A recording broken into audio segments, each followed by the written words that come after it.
નમસ્કાર. ગુજરાતમાં શિક્ષણ ક્ષેત્રે કામ કરતા હોઈએ કે પછી જોડાવા માંગતા હોઈએ ત્યારે ઘણા બધા શોર્ટ ફોર્મ્સ એટલે કે ટૂંકાક્ષરો સામે આવે છે અને ક્યારેક તો આ બધા એક જંગલ જેવું લાગે છે જેમ આપણે ખોવાઈ જઈએ. પણ ચિંતા ન કરો, આજે આપણે આ જંગલમાંથી બહાર નીકળીને આ બધા જ ટૂંકાક્ષરોનો એક સરળ નકશો તૈયાર કરીશું. તો ચાલો શરૂ કરીએ આપણી આ સફર. તો જુઓ, આપણે કઈ રીતે આગળ વધીશું. પહેલાં આપણે રાષ્ટ્રીય સ્તરની મોટી સંસ્થાઓને સમજીશું. પછી ગુજરાતના પોતાના શૈક્ષણિક તંત્ર પર આવીશું. એ પછી વિદ્યાર્થીઓ માટેની જે ખાસ યોજનાઓ છે એની વાત કરીશું. ત્યાર પછી શિક્ષકોને કેવી રીતે મદદ અને વિકાસ મળે છે તે જોઈશું. અને છેલ્લે કારકિર્દી માટે જરૂરી પરીક્ષાઓ અને સિસ્ટમ્સ વિશે જાણીશું.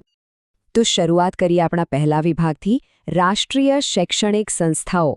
આ એ સંસ્થાઓ છે જે એમ કહી શકાય કે આખા ભારતમાં શિક્ષણની દિશા નક્કી કરે છે, એનું માળખું ઘડે છે. આ વિભાગમાં આપણે MHRDથી લઈને NCF સુધીના મુખ્ય રાષ્ટ્રીય ટૂંકાક્ષરોને સમજવાના છીએ. આ એ નામો છે જે ખરેખર ભારતીય શિક્ષણ પ્રણાલીનો પાયો છે. તો સૌથી પહેલાં વાત કરીએ MHRDની, એટલે કે ministry of human resource development. આ કેન્દ્ર સરકારનું એ મંત્રાલય છે જે આખા દેશની શિક્ષણ નીતિનું સંચાલન કરે છે. આમ તો હવે એનું નામ શિક્ષણ મંત્રાલય થઈ ગયું છે, પણ MHRD નામ હજુ પર એટલું જ પ્રચલિત છે. હવે આ બે મહત્વપૂર્ણ સંસ્થાઓને સાથે સમજીએ. એક છે NCERT, એટલે કે national council four educational research and training. આ સંસ્થા અભ્યાસક્રમ બનાવે છે, પુસ્તકો તૈયાર કરે છે. અને બીજી છે NCTE, એટલે કે national council four teacher education. આ સંસ્થા નક્કી કરે છે કે શિક્ષકો કેવા હોવા જોઈએ અને તેમની તાલીમના ધોરણો શું હોવા જોઈએ. એટલે કે એક ભણાવવાની સામગ્રી નક્કી કરે છે અને બીજું ભણાવનારના માપદંડ. એવી જ રીતે બીજી બે સંસ્થાઓ છે, CBSE અને UGC. CBSE એટલે કે central board of secondary education એ શાળાઓ માટેનું રાષ્ટ્રીય બોર્ડ છે, જ્યારે UGC એટલે કે યુનિવર્સિટી ગ્રાન્ટ્સ કમિશન એ કોલેજો અને યુનિવર્સિટીઓ પર નજર રાખે છે, તેમના માટે નિયમો બનાવે છે. બહુ સરળ છે. CBSE સ્કૂલ લેવલે અને UGC કોલેજ લેવલે. અને આ વિભાગનો છેલ્લો પણ ખૂબ જ અગત્યનો એક્રોનિમ છે NCF, નેશનલ કરિક્યુલમ ફ્રેમવર્ક. આ NCERT દ્વારા બહાર પાડવામાં આવેલો એક માર્ગદર્શક દસ્તાવેજ છે, એક આખી ગાઈડ બુક જે કહે છે કે શાળાઓમાં શું ભણાવવું અને કઈ રીતે ભણાવવું.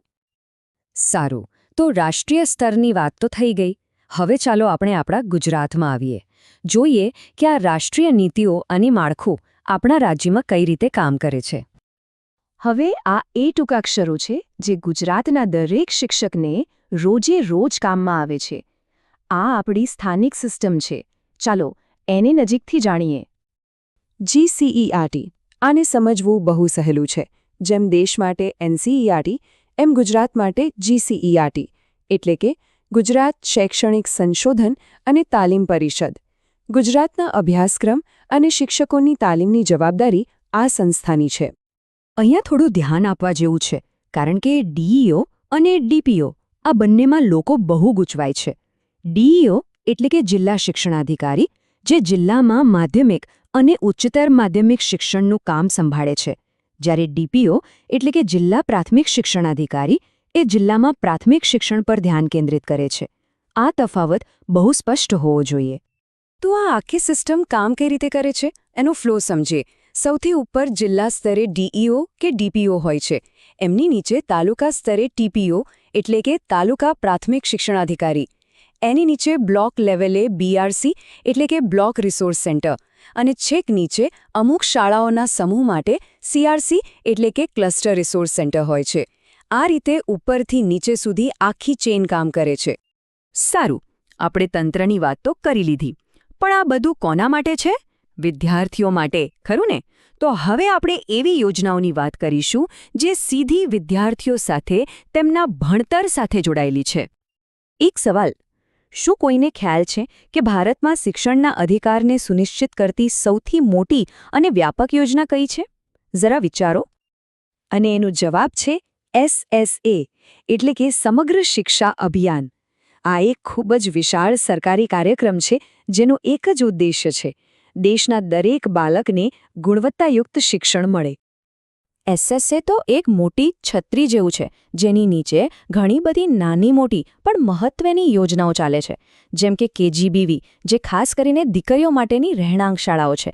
પછી છે બાલા, એટલે કે બિલ્ડિંગ એઝ લર્નિંગ એડ, જેમાં શાળાની દિવાલો અને મેદાનને જ શીખવાનું સાધન બનાવી દેવાય છે. અને એસટીપી, જે શાળા છોડી દીધેલા બાળકો માટેનો ખાસ તાલીમ કાર્યક્રમ છે. વિદ્યાર્થીઓની વાત થઈ. હવે વારો છે શિક્ષકોનો, કારણ કે શિક્ષકો વગર આખી સિસ્ટમ અધૂરી છે. તો ચાલો જોઈએ કે શિક્ષકોના સપોર્ટ અને પ્રોફેશનલ ડેવલપમેન્ટ માટે કયા ટૂંકાક્ષરો છે. આ વિભાગમાં આપણે વાત કરીશું એડીપીએસ, ટીએલએમ, ડીટીઈ અને ટીઆરપી વિશે. આ બધા જ એવા ટૂલ્સ અને સિસ્ટમ્સ છે જે શિક્ષકોને તેમના કામમાં વધુ સારી રીતે મદદરૂપ થવા માટે બનાવવામાં આવ્યા છે. એડેપ્ટ્સ. આનું નામ થોડું લાંબુ છે, પણ એનો અર્થ બહુ સીધો અને સરળ છે. Advancement of educational performance through teacher support. એટલે કે શિક્ષકોને સીધો સપોર્ટ આપીને શિક્ષણનું સ્તર સુધારવું. બસ. હવે આ ત્રણ વસ્તુઓ જુઓ: ટીએલએમ, ડીઆઈટી અને ટીઆરપી. આ ત્રણેય શિક્ષકોના સૌથી મોટા મદદગાર છે. ટીએલએમ એટલે ટીચિંગ લર્નિંગ મટીરિયલ, એટલે કે શૈક્ષણિક સાધનો. ડીઆઈટી એટલે જિલ્લા શિક્ષક શિક્ષણ અને તાલીમ ભવન, જ્યાં શિક્ષકોને તાલીમ મળે છે. અને ટીઆરપી એટલે ટીચર રિસોર્સ પર્સન, જે એક અનુભવી માર્ગદર્શક તરીકે કામ કરે છે. અને હવે આપણે આવી ગયા છીએ આપણા છેલ્લા અને પાંચમા વિભાગ પર.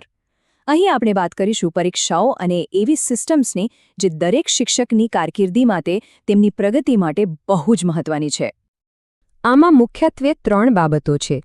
પહેલું, પરીક્ષાઓ, જેમ કે ટીએટી, ટેટ અને નેટ. બીજું, ડેટા સિસ્ટમ, ડીઆઈએસઆઈ, જેમાં શાળાઓની તમામ માહિતી ભેગી થાય છે. અને ત્રીજું, સરકારી આદેશો, એટલે કે જીઆર, ગવર્નમેન્ટ રેઝોલ્યુશન, જેને આપણે સાદી ભાષામાં સરકારી ઠરાવ કહીએ છીએ. તો આ હતી આપણી સફર. આપણે એક મોટા નકશાથી શરૂઆત કરી, રાષ્ટ્રીય સંસ્થાઓથી, પછી ગુજરાતના તંત્ર પર ઝૂમ ઇન કર્યું, વિદ્યાર્થીઓની યોજનાઓ જોઈ, શિક્ષકોના સપોર્ટ સિસ્ટમ વિશે જાણ્યું, અને છેલ્લે કારકિર્દી સાથે જોડાયેલી બાબતો પર પહોંચ્યા. જોયું? હવે આ બધા ટૂંકાક્ષરો એકબીજા સાથે જોડાયેલા લાગે છે ને? તો આ આખી સિસ્ટમ સમજ્યા પછી એક સવાલ મનમાં જરૂર આવે: આટલા મોટા માળખામાં આટલી બધી સંસ્થાઓ અને યોજનાઓની વચ્ચે પરિવર્તન લાવવાની સૌથી મોટી શક્તિ કોની પાસે છે? કદાચ એનો જવાબ એ જ શિક્ષક પાસે છે, જે દરરોજ વર્ગખંડમાં એક નવી પેઢી તૈયાર કરે છે. આના પર વિચારવા જેવું ખરું.